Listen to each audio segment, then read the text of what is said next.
నమస్తే. నమస్తే నమస్తే. ఇప్పుడు చూసుకున్నట్టయితే ఇక్కడ చూసిన తమిళనాడు పాలిటిక్స్ చాలా దారుణంగా మారుతున్నాయి. అక్కడ చూసుకున్నట్టయితే టీవీకే విజయ్ అక్కడ పార్టీని ఫామ్ ఇంకా ఫుల్ ఫామ్ కాలేదు. అదే విధంగా అన్నా డిఎంకే పొత్తు పెట్టుకుంటారని అదో న్యూస్. అంటే ఏ విధంగా మారబోతుంది తమిళనాడు రాజకీయం అంతా? తమిళనాడులో విజయ్ తలపతి తమిళనాడు ముఖ్యమంత్రిగా ప్రమాణ స్వీకారం చేయబోతున్నారు.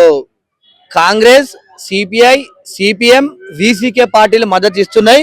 118కి మ్యాజిక్ ఫిగర్ చేరింది. ముఖ్యమంత్రి కాబోతుండు తలపతి విజయ్, తమిళనాడు ముఖ్యమంత్రి. అదే ఇప్పుడు చూసుకున్నట్టయితే అన్నా డిఎంకే దాటినట్టయితే 126 అంటే మ్యాజిక్ ఫిగర్ కంటే ఎక్కువ సీట్లు సాధిస్తారు కదా వాళ్ళిద్దరు కలిసినా కూడా. అప్పుడు వాళ్ళు మాట్లాడుకున్నారు అఫీషియల్ కూడా ఒక అనౌన్స్మెంట్ వచ్చింది అన్నా డిఎంకే నుండి. ఏమనంటే 2 years మీరు చేయండి, తర్వాత ఇంకో 2.5 years మేము చేస్తామని చెప్పి. అది నిజమైతే అంటే వాస్తవానికి వాళ్ళైతే పార్టీ అధ్యక్షులు అయితే ఎవరు కూడా తెలపలేదండి.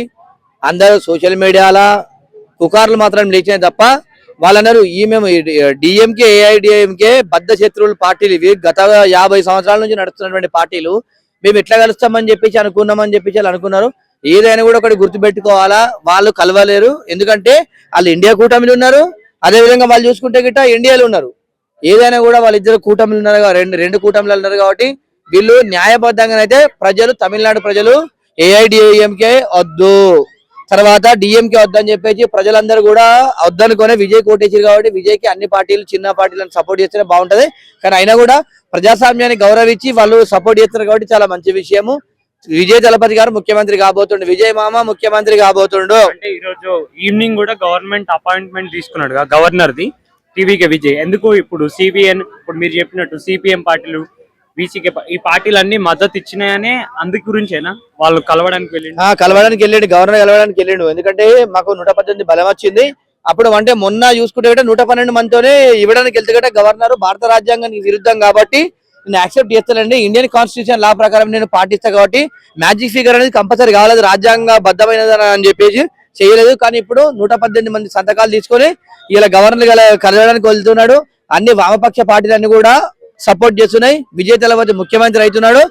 విజయ్ దళపతి గారికి ఒకటే అని చెప్పేది, ఎన్టీ రామారావు అయితే ఏ విధంగా పేరు తెచ్చుకున్నాడు అదే విధంగా కూడా విజయ్ దళపతి గారు కూడా మంచి పేరు తెచ్చుకొని, గొప్ప పేరు తెచ్చుకొని ముందడికి వెళ్ళాలని చెప్పి తెలియజేస్తున్నారు. గవర్నర్ గారు ఇప్పుడు ఇచ్చిన తీర్పు పైన తమిళనాడు ప్రజానికం అంతా కూడా అంటే బీజేపీ వాళ్ళనే గవర్నర్ ఆ విధంగా మాట్లాడిండు, ఆ విధంగా రిజెక్ట్ చేసిండు తలపతి విజయ్ యొక్క మెజారిటీని అని చెప్పి మాట్లాడుతున్నారు. కాంగ్రెస్ నేతలంతా కూడా ధర్నాకు దిగినటువంటి పరిస్థితి ఈ రోజు చూసుకున్నట్టయితే.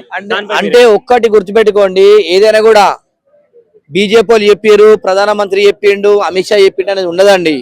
మనకు భారత రాజ్యాంగం అనేది మనకు ఒకటి ఉంటుంది. మనకు భారత రాజ్యాంగాన్ని అనుసరిస్తే ముందడికెళ్తారు ఎవరైనా కూడా. అది పోలీసులు కానీ, రాజకీయ నాయకులు కానీ, కోర్టులు కానీ, ఎన్ని కానీ భారత రాజ్యాంగం ప్రకారమే ఉంటది. మ్యాజిక్ ఫిగర్ కంపల్సరీ రాజ్యాంగం ప్రకారం 50% ఎవరైతే గెలుస్తారో 51% ఉన్న వారికి మాత్రమే అధికారాన్ని చేసే హక్కు ఉంటుంది. కాబట్టి దాన్ని గవర్నర్ గారు ఉన్న వాస్తవాన్ని బయట పెట్టిండు. బల నిరూపణ కావాలి, నీకు బలం 51% ఉంటేనే నువ్వు అధికారాన్ని ఫామ్ చేద్దామని చెప్పేసి పెట్టిండు. కాబట్టి భారత రాజ్యాంగం కాబట్టి రూల్ కాబట్టి కంపల్సరీ చెప్పిండు. కాబట్టి దానికి ఎలాంటి తప్పు పట్టాల్సిన అవసరం లేదు. ఎవరు చెప్తే ఎవరికి నడవది. ఇది ప్రజాస్వామ్య దేశము, ప్రజలు ఎవరు ఎన్నుకుంటారో వాళ్ళే ముందడికి వెళ్తారు. అంటే ఇప్పుడు ఉన్నటువంటి గవర్నర్ ఎవరైతే ఉన్నారో ఆయన ఉమ్మడి గవర్నర్ కేరళకును మన తమిళనాడుకు కలిపి ఈయనే గవర్నర్. ఇప్పుడు కొత్త గవర్నర్ వస్తే ఆయన నుండి ఎటువంటి ఆన్సర్ వినొచ్చు? అంటే గుర్తుపెట్టుకోండి, ఏ గవర్నర్ ఉన్నా కూడా బలం ఉన్నప్పుడు ప్రమాణ స్వీకారం చేయించాల్సిన బాధ్యత గవర్నమెంట్ దండి. కాదు, ఎక్కువ మాట్లాడలేదు అంటే బీజేపీ ఇన్ఫ్లుయెన్స్ ఉందని మాట్లాడుతున్నారు. ఒక్కటి గుర్తుపెట్టుకోండి, మన దగ్గర దమ్ము, మన దగ్గర సీట్ల బలం ఉంటే ఏ బీజేపీ చెప్పిన నడవదు, ఏ కాంగ్రెస్ చెప్పిన నడవదు, ఎవరు చెప్పిన నడవదు. అది భారత ప్రజాస్వామ్య దేశంలో ఎవరైతే ఎక్కువ సీట్ల బలాన్ని చూపిస్తారో, హాఫ్ సీట్లు ఎవరు చూపిస్తారో వాళ్ళే ముఖ్యమంత్రి అయ్యే రాజ్యాంగం అది. చెప్పడము వాళ్ళు చెప్తే వీళ్ళు భయపడితే ఉండేటువంటి మన దేశం కాదు. మన దేశంలో భారత రాజ్యాంగం చాలా పవర్ఫుల్.